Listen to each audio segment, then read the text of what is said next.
Morning, Steve Freed in Chicago with the morning grain comments. Nice sunny day here in Chicago, and USDA came out with their numbers last night, and about 73% of the corn crop is planted.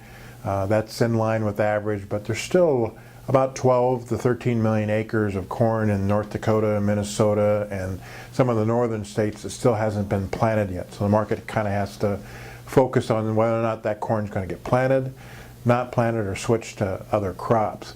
About 33% of the beans are planted. That's also in line with expectations, and the market is growingly thinking that maybe we'll gain a few acres in beans because of late plantings in the northern area.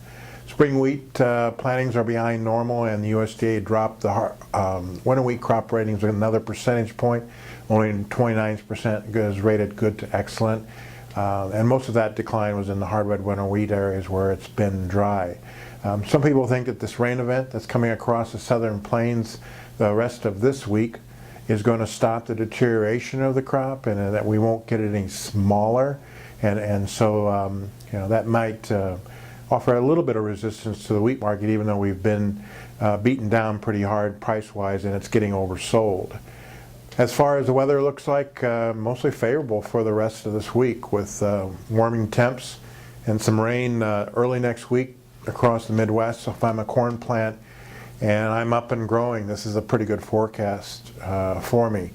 As far as yesterday's trade, it seemed like a very interesting trade in that at the same time soybeans, corn, cattle all hit stops at the same time, and we went through some resistance areas in the beans, some support areas in the corn, and the cattle hit some resistance areas, and we saw feeder cattle make new all-time highs. So it seemed like the machines were trading those markets at the exact same moment, exact same time, and some people are kind of scratching their heads trying to find the fundamental reason for these bounces.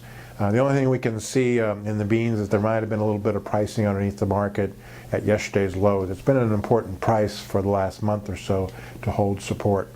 So we'll be watching some of the market volatility, we'll be watching the weather, and we'll just see how much more bounce we have, especially in the new crop bean market on some follow-through buying.